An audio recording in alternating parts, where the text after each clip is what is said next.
এবং তাকে স্থান দিল, ফালাইহি তার উপর ফেরেশতা আল্লাহ এবং ফেরেশতাদের সকল মানুষের অভিশাপ, সকল মানুষের অভিশাপ, লা ইকুবালু মিনহু শারফুন ওয়ালা আদলুন, আল্লাহ তাআলা কোন নফল এবং ফরজ কোন ইবাদত আল্লাহ কবুল করবেন না।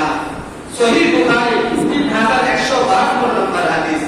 বিধান হলো পান্তার কুকুরের বিষের মতো ভয়ঙ্কর, অর্থাৎ পান্তার কুকুর যখন মানুষকে কামড় দেয়, কামড় দেওয়ার সাথে সাথে তার গিরায় গিরায় যখন কি বিষ প্রয়োগ হয় না, সে মাথা হয় না, বিধান হলো এবং রাসূল সাল্লাল্লাহু আলাইহি ওয়াসাল্লাম বলেন যে সায়াকুনু মিন উম্মতি আকওয়ামুন তাজাওয়ারা বিহিম তিলকাল আহওয়া কামা ইয়াতাজাওয়ারু কালবু বিসাহিবিহি ওয়া ক্বালা উমর আল কালবু বিসাহিবিহি লা ইয়াবকা মিনহু হিলকুন ওয়ালা নাফসুন ইল্লা দাখালা। অর্থাৎ শীঘ্রই আমার উম্মতের মধ্যে এমন লোকজনের আবির্ভাব ঘটবে যাদের শরীরের গিরায় গিরায় বিধান প্রবণতা এমন ভাবে ছড়িয়ে পড়বে যেমনি ভাবে পাগলা কুকুর কামড় দিলে তার বিষ ধ্বংসকৃত ব্যক্তির শরীরে ছড়িয়ে পড়ে, এভাবে মানুষের দেহের মধ্যে বিধান ছড়িয়ে পড়বে। 3 নম্বর, বিধানের প্রবর্তক নিজ গুনাহের পাশাপাশি অনুসারীদের গুনাহ বোঝা বহন করবে।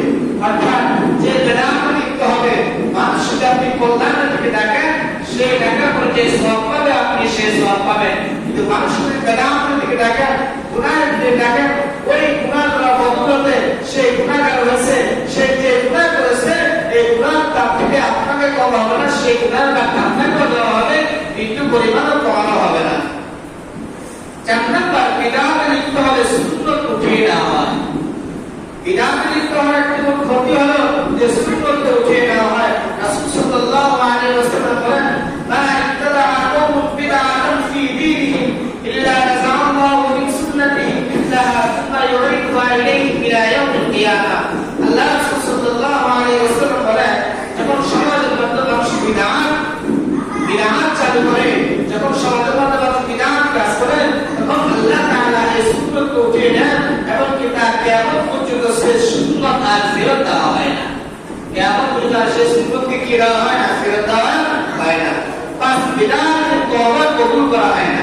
রাসূলুল্লাহ সাল্লাল্লাহু আলাইহি ওয়াসাল্লাম বলেন, ইন্নাল্লাহ হাজারা আত-তাওবাতা আন কুল্লি সাহিবি বিদআহ। আল্লাহ তাআলা প্রত্যেক বিদআতকে তওবা থেকে প্রতিবন্ধকতা সৃষ্টি করেন, আল্লাহ তাদের তওবাকে কি করেন না, কবুল করেন না। 6 তার বিদআত করতে কিয়ামতের দিন হাউলে কাউসারের পানিও পাবে না। অর্থাৎ যে সমাজের মধ্যে বিদআত করলো, বিদআত চালু করলো, বিদআতি কাজ করলো, হাউলে কাউসারের পানি তো হবে না, পানি যে স্থানে স্বয়ং নবী মুহাম্মদুর রাসূলুল্লাহ সাল্লাল্লাহু আলাইহি ওয়াসাল্লাম উপস্থিত থাকবেন, সেই পানি একবার পান করলে আর সারা জিন্দেগীর পানির পিপাসা লাগবে না। সেই পানি থেকে এই পান করা থেকে বিদআতি যারা আছে তারা কি থাকবে, বিরত থাকবে এবং তারা এই হাউলে কাউসারের পানি পান করার সৌভাগ্য তাদের হবে না।